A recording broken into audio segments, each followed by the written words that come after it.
Well, today's a day in Detroit that we look forward to here in the Motor City. It's one of the two big days that we have here in Detroit. Today being the first day of the North American International Auto Show, the big press day. And that's where, as it says, the world's press comes to the Motor City to see all the new product that the manufacturers are bringing out. The other big day, of course, is the NFL Draft Day to see which of the Lions, usually picking in the top 5, what wide receiver they're taking with that first-round pick.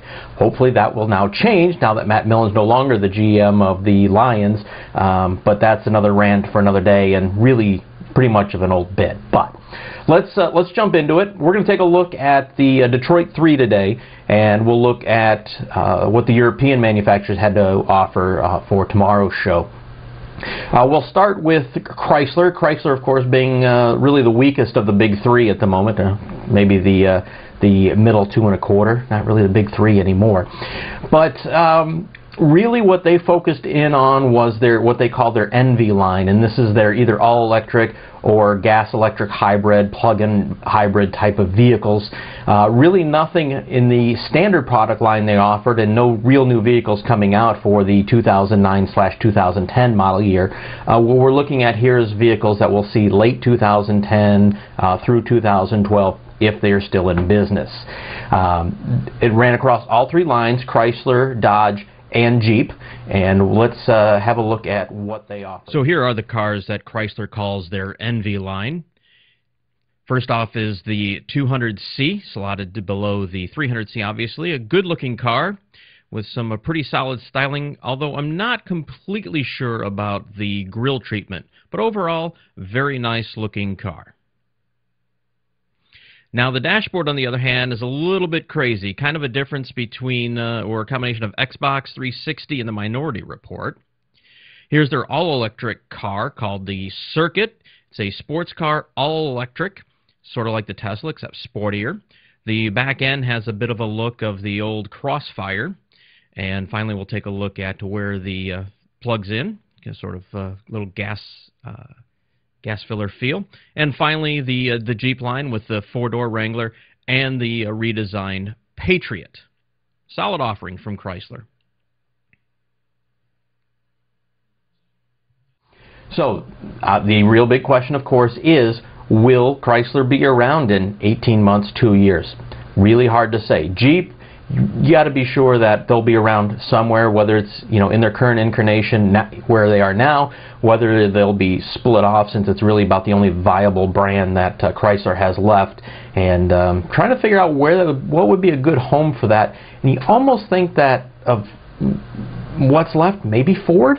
In a sense, that's where it started out, Ford and Willys and all that way back in World War II. But we'll explore that another day.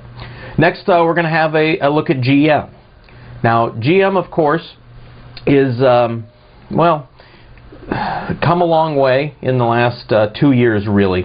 50 years ago, you could say GM was a bit like the band The Clash.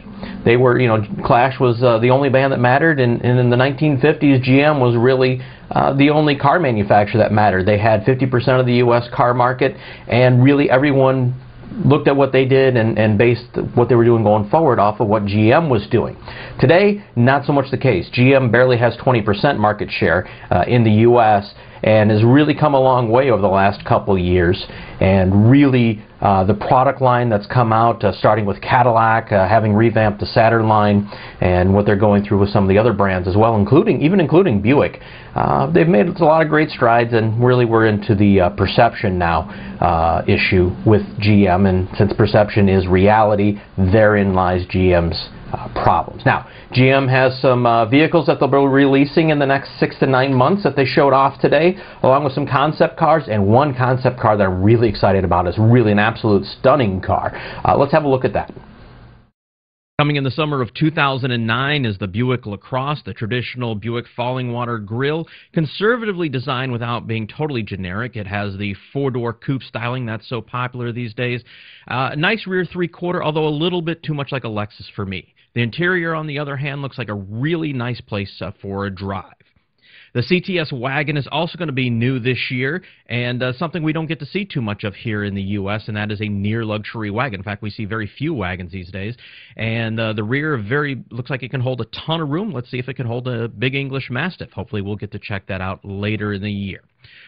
What we're used to seeing are the crossovers, and new for this year is going to be the SRX, a redesigned wagon, and I have a feeling this is going to outsell the CTS Wagon, which is a little bit unfortunate. Now, here is the Chevy Spark. This is the micro car that we talked about a little bit earlier, and that will be coming in 2011.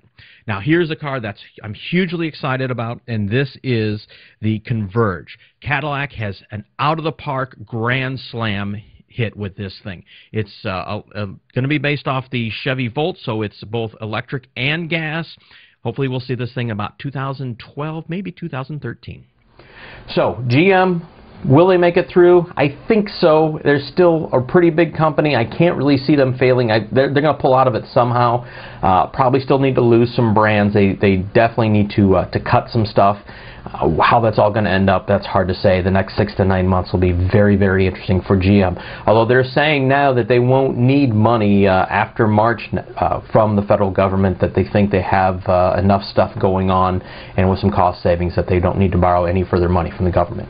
We'll see come March 31st, and they're meeting back up on the Hill with Congress. Finally, we're going to take a look at Ford, and I think Ford really had the strongest show of anyone today, domestic or foreign.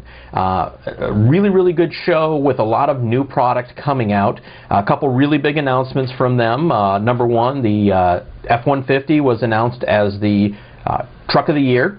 And the Ford Flex finished number 2 for Car of the Year, only 9 points behind the Hyundai Genesis, which is supposed to be a pretty phenomenal car. And we're going to take a look, as I said, in the next day or two, at some of the Japanese and Korean manufacturers. That'll probably be on day 3. We'll do day 2, I think I said, we'll do with the European manufacturers. So great news from Ford on those two fronts, with the F-150 and with the Flex.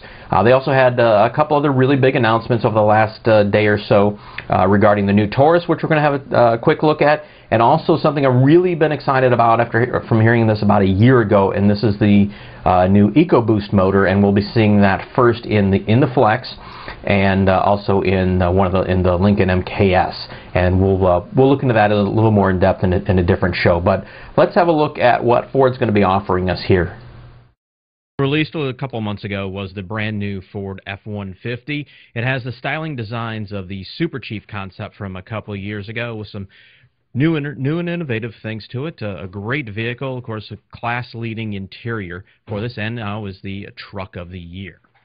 The Ford Flex gets tweaked for this year as it gets the new Ecoboost motor. It's a 3.5-liter V6 twin-turbocharged 350 horsepower, but maintains V6 gas mileage, and it comes with the new 3.0 Sync. Ford's new flagship car is the Taurus, not a rebadged 500. This is all new and based on the Lincoln MKS.